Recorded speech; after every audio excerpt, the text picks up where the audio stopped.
Welcome to Whips in the Dungeon. I'm Dex, and this is Bunny, my Coton de Toulier. Some people affectionately say she's the best clickbait on YouTube. But at any rate, we're going to put Bunny down, okay? And we're going to talk a little bit about whip crackers, okay? And I'm doing this just on my whip channel because when you get into the details about crackers, you know that the leather journey's a little bit more of a broader focus, and this is really down in the nitty-gritty. Okay, a whip, when it cracks, is traveling at the speed of sound. And right before it cracks, it's traveling almost at the speed of sound. So by definition, it's edge play. But really, when we play in the dungeon with a whip, if you play with finesse and skill, you are actually only playing with the last inch or so of the cracker, this little fluffy end, okay? Soft and fluffy like Bunny was, okay? And a traditional cracker, for many, many years, they were black, mostly made out of nylon. I'm gonna hold that up and hopefully you can see that well. Just twisted and finished with an overhand knot. And there's many, many videos on YouTube on how to make a regular twisted cracker finished with an overhand knot. And honestly, that cracker is the absolute best cracker you can use for basic cracking and sport cracking. Okay, and they're made out of different materials. The traditional one was almost like a nylon carpet thread. But Dyneema's been popular lately, Dacron, things that cross over into the vanilla world and are used for bowstring, for bow and arrow shooting, whatnot. But that's basic cracking and sport cracking. We're playing in the dungeon, okay? And when you're doing contact play in the dungeon, you're exchanging energy with the person that's standing with you, using the whip as the implement for exchanging that energy, and you're doing it close to or at the speed of sound. So we want to do that in a controlled manner, and to be able to do that, we've been advocating using LadySally crackers. Okay, and I've told the story about LadySally many times, but LadySally was a wonderful, wonderful whip bottom and slave of Master Talon in New York City, and she came up with this cracker design and shared it with me, and then actually made me crackers for almost a decade, or maybe closer to a decade and a half.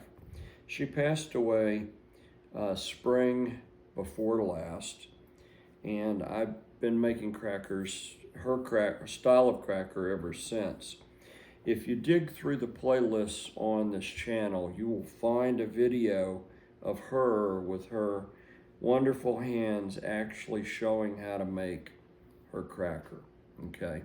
So for many, many years, she made my crackers, and the only cracker she made was using number 18 3-strand twisted mason line, okay?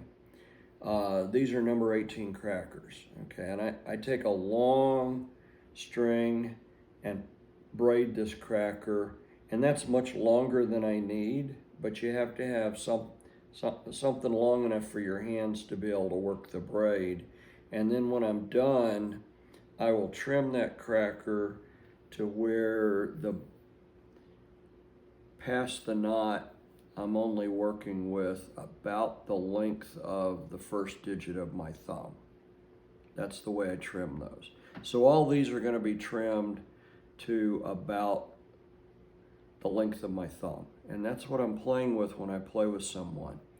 Okay, so to make this cracker, I'm not going to go into details about that.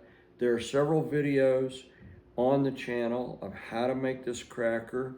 What I'm here today to say is, if you haven't tried this cracker in contact interpersonal dungeon play, you as a whip thrower owe it to yourself to at least give the cracker a try.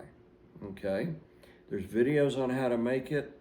They're a little tricky to make, takes a little practice.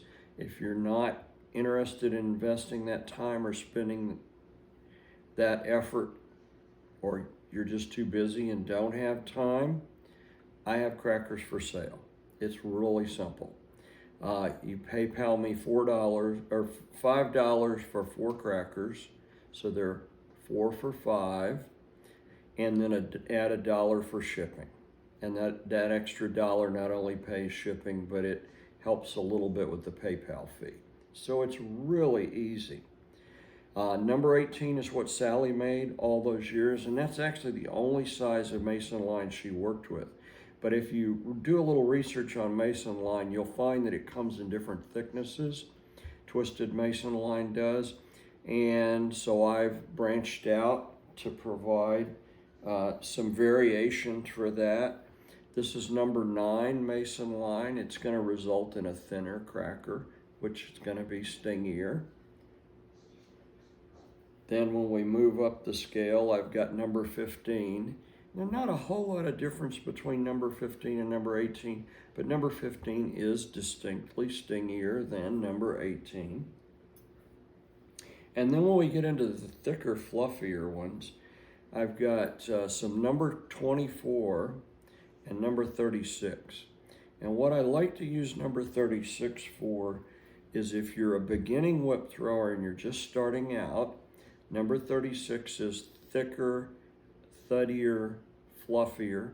Thuddier if something moving close to the speed of sound can be thuddy, then number 36 qualifies.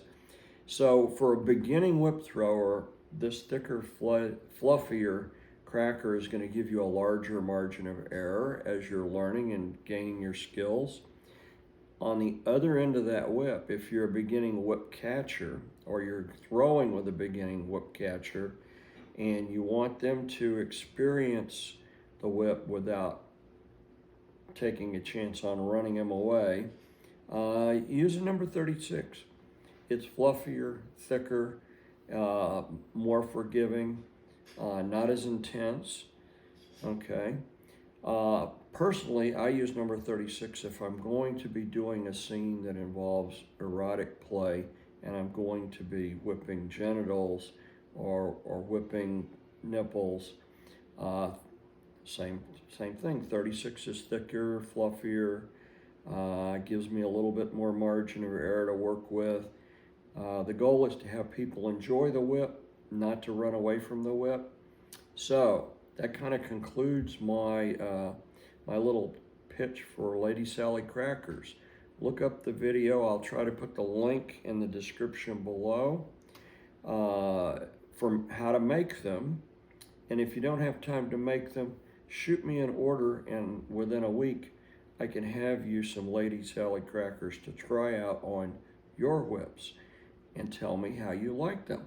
If you've tried them before, leave a comment below and let everybody know how great this cracker design is. It's really delightful. Now, all these ones I showed you are white. I do have some in fluorescent colors. You can use fluorescent colors indoors or outdoors. I find that I see this cracker better outdoors, and indoors I see and follow a white cracker even better than fluorescent. As always, thanks for watching Whips in the Dungeon.